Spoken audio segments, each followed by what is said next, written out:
What's up, everybody? P69 1000 here, and happy Independence Day.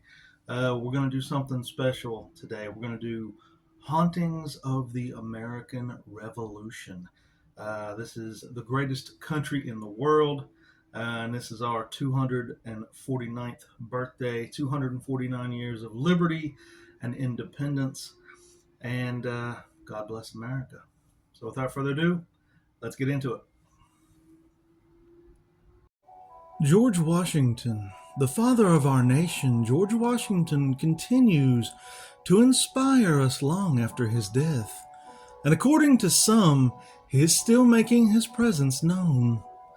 Visitors to Washington's historic Mount Vernon estate have long reported strange occurrences, leading many to believe that Washington's spirit lingers on the property. One popular tale involves a ghostly Washington setting off the stable alarms and then a few moments later setting off the alarms in his former bedroom. Just the amount of time it would have to take him to return after securing his horse in the stables. He was also known to carry a large set of keys around the estate, and Mount Vernon's staff tell of hearing the sound of those jangling keys coming from the same bedroom. Stately Mount Vernon, with its rich history and connection to the man who led the Continental Army and became the first president, certainly makes a fitting haunt for such a legendary figure. However, Washington's ghost was also seen during the Civil War. The Union Army was at its lowest point at the start of the summer of 1863, after being defeated by the Confederate Army of Northern Virginia at the Battle of Chancellorsville. Feeling that victory was assured, Confederate General Robert E. Lee led his army into Pennsylvania. The two armies met at Gettysburg, Pennsylvania. Following the battle, members of the 20th Maine testified that they saw the ghost of George Washington. Washington's ghost was seen in his Revolutionary War uniform, pointing towards Gettysburg with his sword. The account certainly helped boost the morale of the soldiers at Gettysburg, and the Union Army went on to defeat the Confederate Army in that battle. Following the battle, Colonel Joshua Lawrence Cumberland of the 20th Maine wrote, quote, "Who shall say that Washington was not among the number of those who aided the country that he founded?" Unquote. Copp's Hill, Boston. The granddaddy of paranormal activity is cemeteries. King of B-rated movies where ghoulish arms bust through the soil and stiff-legged zombies strut their stuff. And what better burial ground to immerse oneself in spooky encounters than a cemetery where the residents have been thoroughly pissed off? Copp's Hill in Boston is the second oldest cemetery in this revolutionary hotbed.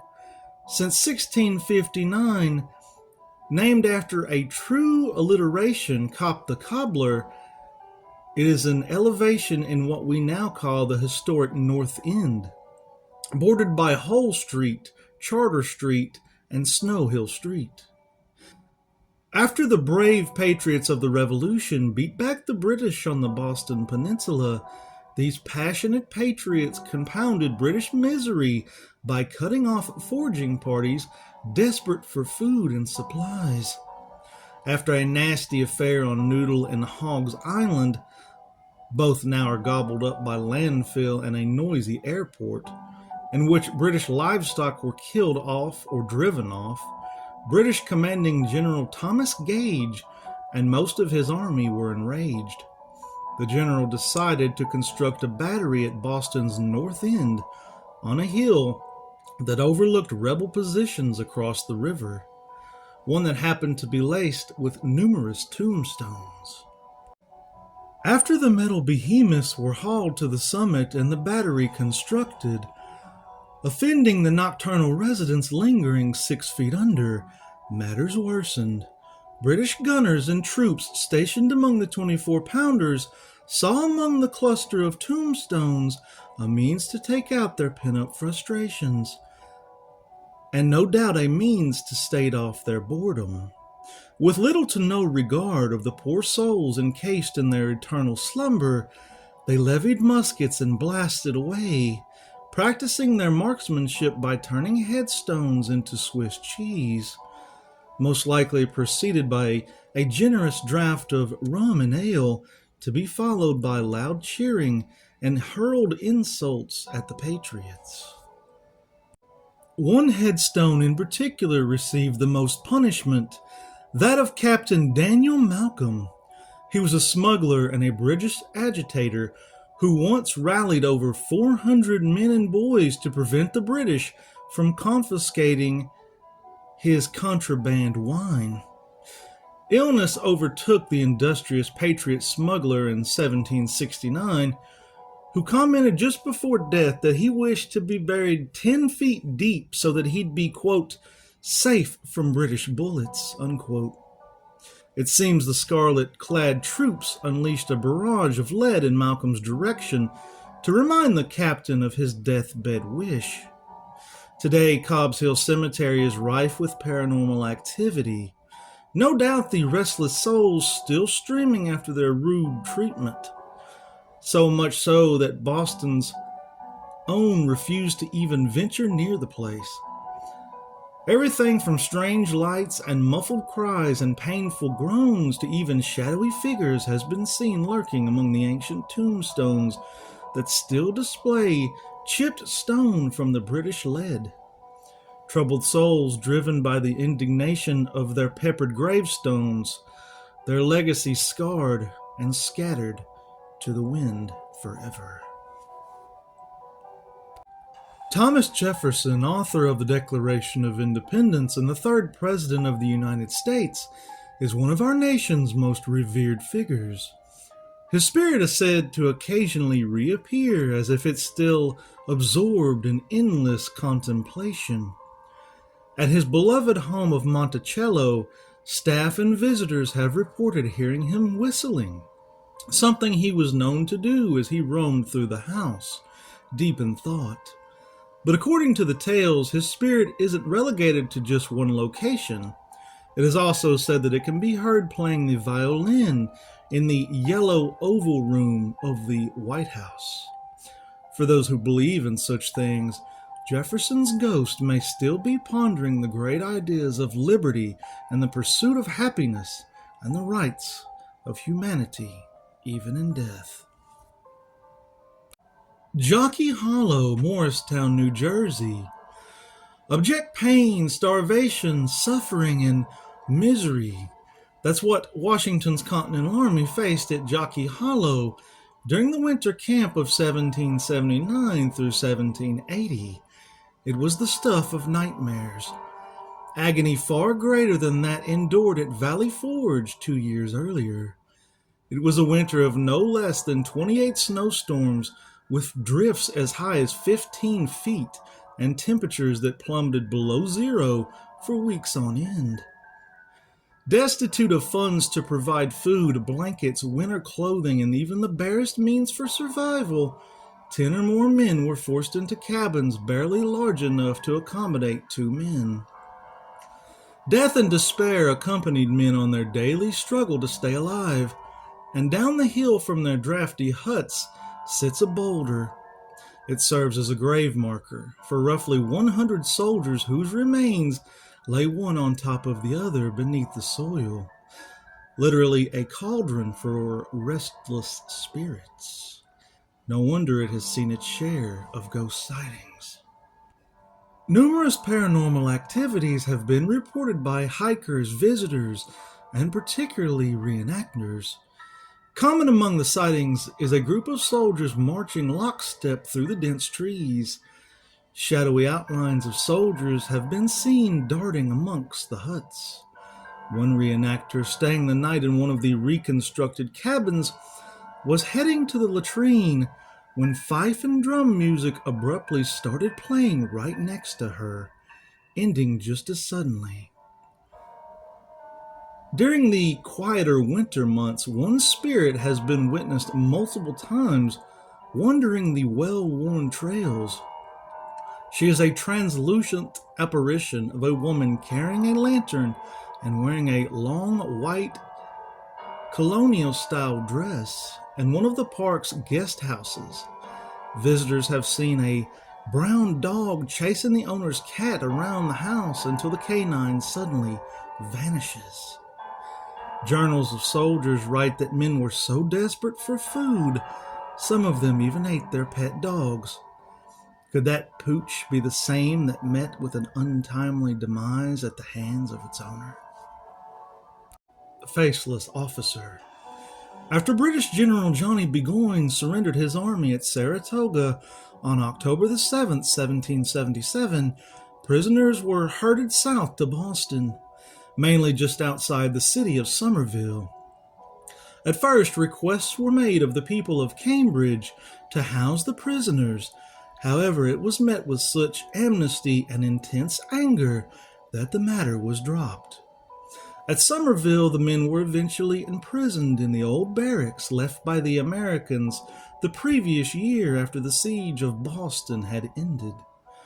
Officer prisoners had been paroled for the most part, and while awaiting exchange, were given freer rein than the rank and file who would remain prisoners for the war's duration.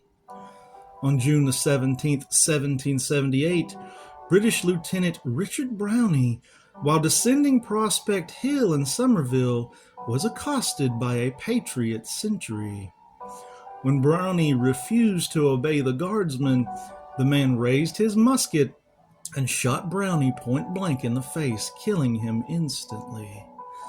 After a jury of 15 Cambridge men acquitted the sentry, British Major General William Phillips, who had been left in command of the prisoners after General Burgoyne sailed for London, requested a funeral for his slain officer. It was permitted to be held at Christ Church in Cambridge, which in 1775 had been used as a barracks.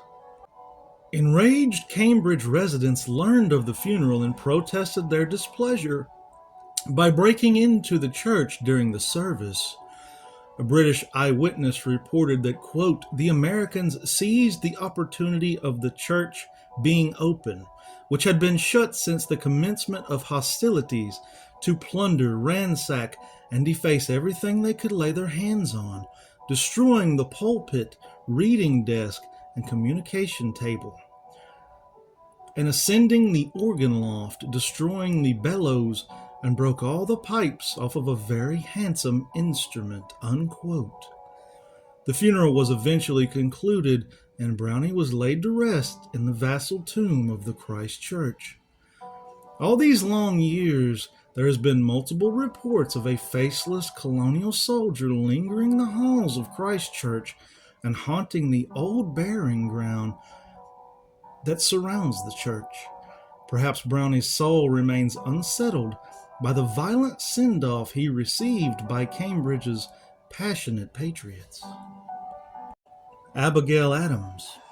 One of the many ghosts reported to still reside at 1600 Pennsylvania Avenue is Abigail Adams, wife of President John Adams and one of the most iconic women of the Revolutionary War era.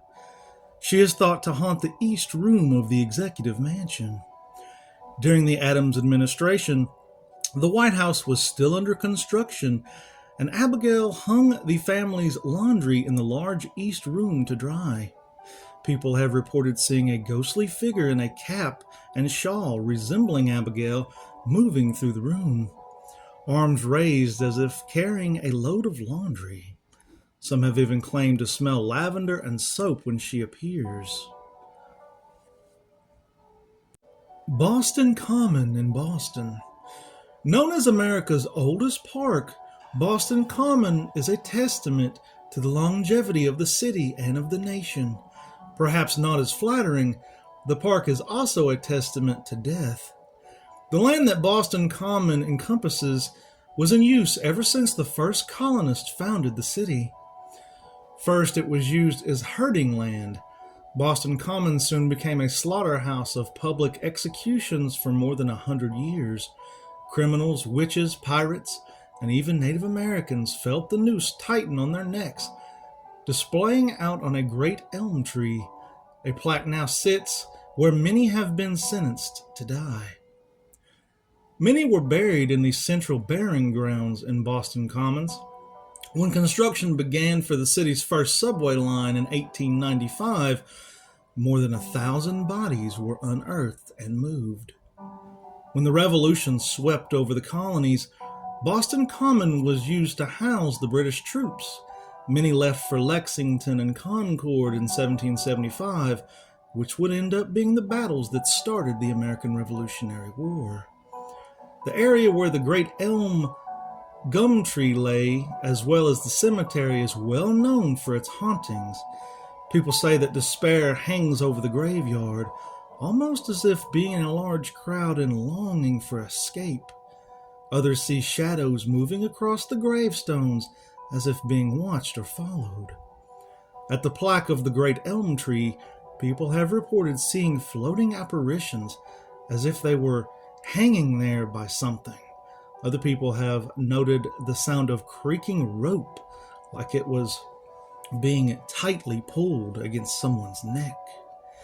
Even the subway under Boston Common is believed to be haunted. Many conductors have mentioned seeing the image of a British soldier on the tracks, perhaps one of the many men killed during the war. The Morris Jamal Mansion in New York City. Built in 1765 by British Colonel Roger Morris, this manor sits on the highest point of Manhattan, overlooking that of the harbor, New Jersey, and Connecticut. Mount Morris, as it was called, was the summer retreat for Morris and his family, but with war looming overhead in 1776, the family fled the manor. In the autumn season of 1776, September and October, the mansion became the headquarters for George Washington and his officers. Its location made it ideal for strategic wartime strategy, and it was this advantage that allowed for Washington to claim his first victory in the War for Independence, the Battle of Harlem Heights. Yet every victory comes with a defeat. The battle was won, but Washington and his men were forced to flee the manor soon after. Mount Morris would quickly become the headquarters for British officers for the remainder of the war. One can only assume how different the war could have turned if Washington couldn't claim this victory.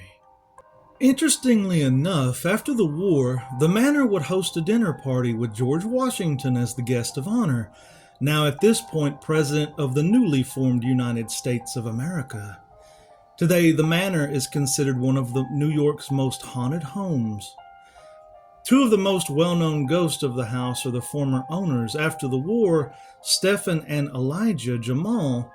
Elijah would go on to marry Aaron Burr after Stephen's death and live in the home. It's believed that Burr's spirit resides in the mansion as well. Many Revolutionary soldiers have been spotted around the property.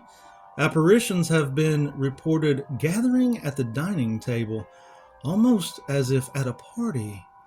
During school trips, some teachers have reported seeing an American soldier walk right through a wall. One has to wonder if these men know that the war has long ended, and if they know that they did not die in vain, that because of their sacrifice, the ring of liberty has persisted for more than 200 years. All right, everybody, P69 1000 here again. Hope you all enjoyed this Hauntings of the American Revolutionary War. I love Independence Day, my favorite day of the year. This is the greatest country in the world, and I hope you all enjoyed this video, and I hope you all are having a great day out there with your families and you're enjoying your freedom. One correction I would like to make, I didn't catch it until I was going over the audio after I'd already done the video. And that last story, when I was talking about the previous owners of the manor, I kept saying Stephen and Elijah. I don't know why I was saying Elijah. I must have just, I don't know what I was thinking. That was Stephen and Eliza. The Eliza went on to marry Aaron Burr. So one correction I wanted to make. I didn't catch it until I had already was going back and listening to the audio. But anyways, I hope you all enjoyed this. And yeah, peace, love. I love you all. Have a great day and happy Independence Day.